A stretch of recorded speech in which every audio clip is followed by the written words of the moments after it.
I can help you out. I can help you out. I can help you out. I can help you out. I can help you out. I can help you out. Hello, hey, hi, what's up? My name is Viraj and welcome to the very first episode of Focals with Viraj Uthwan. आज के इस episode में हम बात करने जा रहे हैं about gaming being such an important tool और आपके लाइफ में गेमिंग कितना ज़्यादा बेनिफिशियल है across all the age groups. Being a 90s kid मैं ये बोल सकता हूँ कि we were surrounded by the new gaming generation और मैं बात कर रहा हूँ वीडियो गेम्स की जो प्रॉब्ली हर किसी के घर पर थी बैक इन द डेज। तब हम most of the times computer के अगेंस्ट या फिर अपने दोस्तों को घर पर बुलाकर वीडियो गेम खेला करते थे और ये तब की बात है जब इंटरनेट और लैंड ये दो वर्ड्स हमने कभी सुने ही नहीं थे। और अब मैं बात करने जा रहा हूँ उस स्पेशल एक गेम की जिस गेम को आई बिलीव जिसके पास भी वीडियो गेम होगा उसने तो खेला ही है और जिसने नहीं भी खेला उसे इस गेम के बारे में पता होगा और उस गेम का नाम है सुपर मारियो। मैं ये गारंटी के साथ कह सकता हूँ कि हमारा बचपन का एक स्पेसिफिक अमाउंट ऑफ टाइम इसी गेम को खेलते हुए निकला होगा। अगर इस गेम की मैं बात करूँ तो ये गेम काफ़ी ज़्यादा बेसिक था and the best part is ये गेम अभी भी चल रहा है विच मीन्स ऑलमोस्ट जिस टाइम ये गेम लॉन्च हुआ था उस टाइम से लेकर अब तक जितने भी जनरेशन आई है सब ने वो गेम खेला है और वो गेम हर जनरेशन के साथ इवॉल्व होता जा रहा है अभी भी। ये गेम्स मैं अपने फ्रेंड्स फैमिली मेम्बर्स हर किसी के साथ खेला करता था and talking about family members मेरे पेरेंट्स मेरे अंकल आंटी मेरे कजन्स सब लोगों के साथ मैंने ये कंपटीशन किए और मोस्ट ऑफ द टाइम्स मैं हार जाता था क्योंकि मैं सबसे छोटा था। बट मैं ये कहना चाहता हूँ कि हमसे जो प्रायर जनरेशन थी उस जनरेशन के लिए विच मीन्स हमारे पेरेंट्स जनरेशन उस जनरेशन के लिए gaming was a new technology और हमारे साथ साथ उन्होंने भी इस टेक्नोलॉजी को यूज़ किया था उस टाइम पर। और इसी न्यू गेमिंग टेक्नोलॉजी के साथ एक पैरेलल इंडस्ट्री का इंट्रोडक्शन हुआ और वो इंडस्ट्री है प्रोफेशनल गेमिंग। इन दी अर्ली 2000s हमने ऐसा कभी नहीं सोचा था कि gaming could be a prosperous career. But अगर ये एक्सेसिबिलिटी हमें तब मिली होती तो आई एम वेरी श्योर कि इंडियन गेमिंग लेवल पर काफ़ी ज़्यादा टैलेंट होता। Midtown madness, road rash, need for speed, Z force in games के ग्राफिक्स को देखकर और नेक्स्ट टू रियल इमेजिनेशन को देखकर हमेशा ऐसा ही लगा कि भाई this is the pinnacle of graphics, अब इससे अच्छा क्या होगा। But the gaming world is still evolving. जो creative process and knowledge integration इस गेम्स पर चल रहा है उसकी जितनी भी तारीफ करें वो कम है। और इन्हीं मेन स्ट्रीम गेम्स के साथ थी मिनी क्लिप गेम्स जिनका गेम प्ले काफ़ी ज़्यादा बेसिक था बट उन गेम्स का यूज़र इंटरफेस एंड स्मूथनेस काफ़ी अलग था और ये शुरुआत थी इंटरनेट गेम्स की। और यही गेम्स जो थी वो मैं आज के app world mobile app world के गेमिंग के साथ काफ़ी ज़्यादा रिलेट कर सकता हूँ। और अभी हम बात करेंगे about gaming being a beneficial tool not just for the smaller age group but सारी एज ग्रुप्स के लिए गेमिंग फॉर ऑल। अगर आप नोटिस करेंगे तो ह्यूमन्स एक सर्टेन एज के बाद थोड़ा स्लो होने लग जाते हैं और ये चेंजेस ज़रूरी नहीं है कि हमेशा स्लो या नेगेटिव हो बट वो कभी कभी एक्सट्रीमली पॉजिटिव या फिर एक्सट्रीमली एक्टिव भी हो सकती है। अगर मैं बात करूँ तो ये एस्पेक्ट्स यूजली होती है reflex action, I and hand coordination and focus and calmness. अगर ये जो तीन फैक्टर्स है इन तीन फैक्टर्स पे काफ़ी ज़्यादा इफेक्ट होता है विद एज और इन एस्पेक्ट्स को ट्रेन करने के लिए gaming can be a very important tool. अगर आप कोई गेम खेलोगे तो उस गेम में काफ़ी सिचुएशंस आती है और आपके बॉडी को उस सिचुएशन के थ्रू अडाप्ट करना पड़ता है।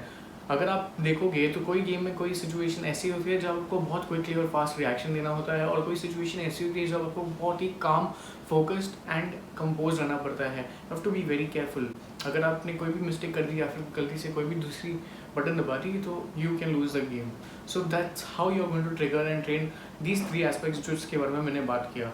और दूसरी बात जब आप गेम खेलते हो तो आपका पूरा ध्यान मॉनिटर पे होता है, कंप्यूटर स्क्रीन पे होता है और आपका हैंड या तो कंट्रोलर या तो कीबोर्ड पे होता है। जब आप कोई गेम खेल रहे होते हो तो you don't have time, you have to react quickly. इसी वे में आप आपका आई एंड हैंड कोऑर्डिनेशन को काफ़ी हद तक इम्प्रूव कर सकते हो। ये बात जैसे मैंने पहले बताया कि कोई सिचुएशंस ऐसी होती है जहाँ पे आपको बहुत ही ज़्यादा काम एंड फोकस रहना पड़ता है और इसी से आपको पता चल ही गया होगा मैं अपनी थर्ड पॉइंट के बारे में बात कर रहा हूँ which is being calm and compose and focused.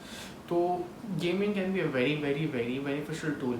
In fact अगर आप गूगल करोगे, गूगल पर जाकर सर्च करोगे तो आपको ऐसा कुछ देखने को मिलेगा। प्लेइंग वीडियो गेम्स आपके विजन को इम्प्रूव करेगी।